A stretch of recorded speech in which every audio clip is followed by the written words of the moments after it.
We're back, part 3. We was talking about pre-existing. Smoking cigar with Howlinblind, by the way. Lagloria, cubana, cigar, number 6, Maduro. And so let's jump back into this healthcare thing. Okay, pre-existing. What the true definition of pre-existing, and a lot of people don't understand this, is let's say I go, let's say a year, and I have no health insurance. When I start feeling funny, and I decide that I'm going to take money out of my pocket, and I'm going to go see a doctor. And he says, Howlinblind, buddy, you've got X. You've got this heart disease. You've got this. You've got, we do some tests, you got cancer. You damn well better get some insurance. Well, if I then go to an insurance company, they're going to ask me, have I been diagnosed? And they'll give you a list of things. Have you been diagnosed for any of this stuff in the last 30 days? And I'm going to tell you right now, folks, be honest when you fill those forms out. Be honest when you fill those forms out. Don't lie and say no if you have. Because when they find out, then you get slapped with big penalties and all kinds of stuff.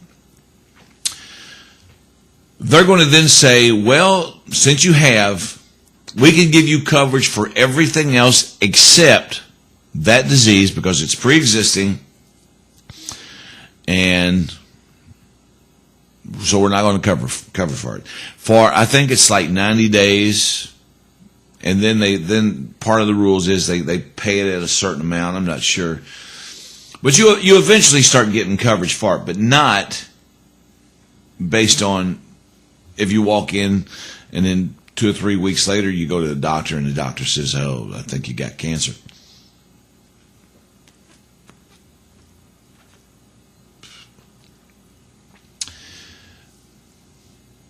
So, but if you had more, and so then the next thing that I was going to say that a person could do, an insurance company could do, is that, okay, for people who come into the system and we know they have this, okay, so their risk is going to be a little higher, charge maybe a little bit higher premium.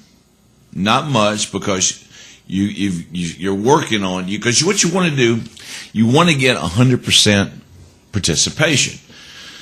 Right now you only got, let's say, 60%. So you want to get 100% participation in healthcare, health insurance. People wanting to buy it, you know, I need it.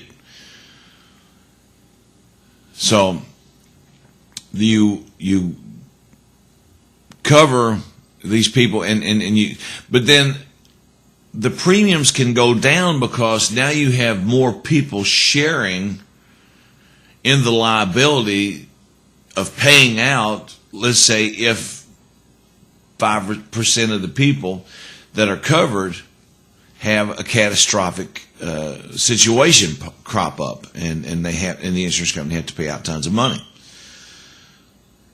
Sort of like a little demonstration I saw on a video just a little bit ago. You got some people who have health insurance.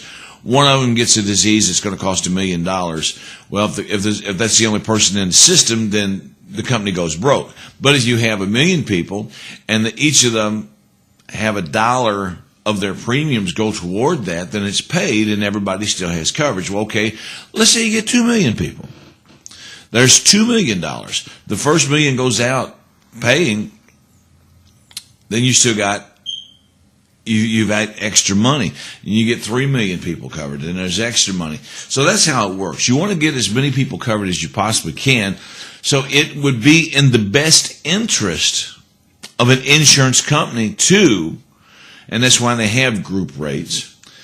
But to create a system where, let's say, for everyone in Jeffersonville who's not covered by health insurance through their work, we have a group plan that everybody on these streets who have no insurance right now is a part of this new group plan, and you get the group premium as if you were all working for the same company.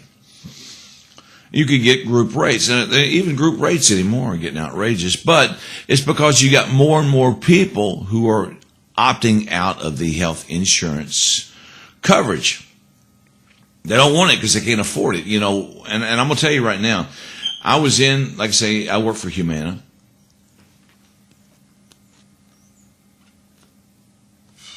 And when premiums get to the point where people can't afford them, and it comes down to paying that $50 or $60 or $70 premium,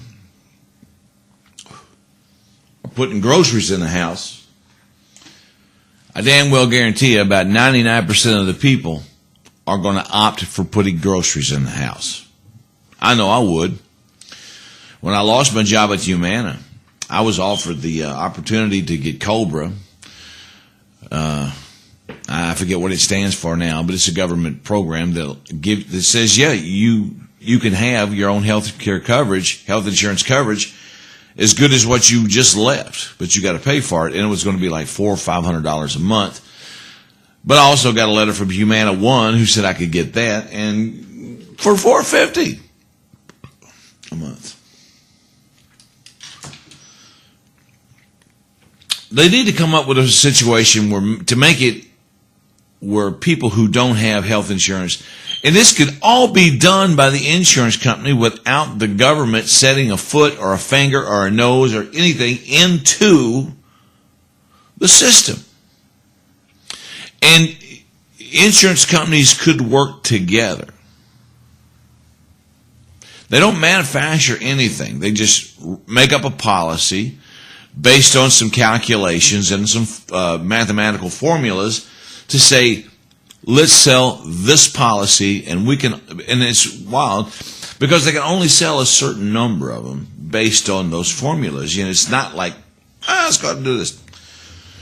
You know, and they could figure out the demographic of a person, what they want to do, and how many people are in that, and figure out the formula that could cover those people at a certain price. Because even under the government's healthcare insurance plan, folks, I promise you, for those who think it's going to be free, it's not going to be free.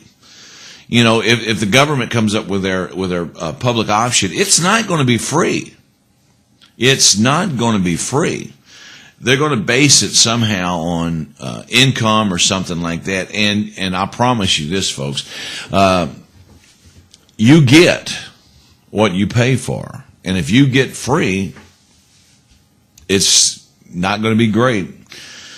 You know, probably the best policy would probably cost a couple $1,000s a month, and that's something that would pay for everything. You know, doctor visits, having the nurse come home with you and sleeping with you that night. I'd like to write that policy.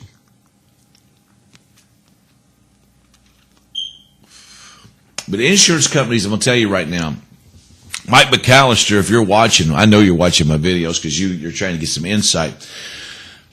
And the person in charge of Anthem, Blue Cross Blue Shield, Aetna, you want to, because I know you want to keep the government out of the insurance business, and we all want to do that, and it's not because of races, because it's a bad idea.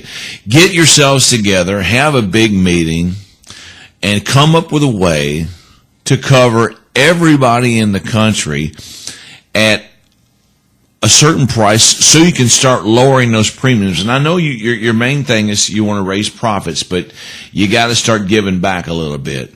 You know, you how many boats do you need? How many Bentleys do you need? How many Rolls Royces do you need?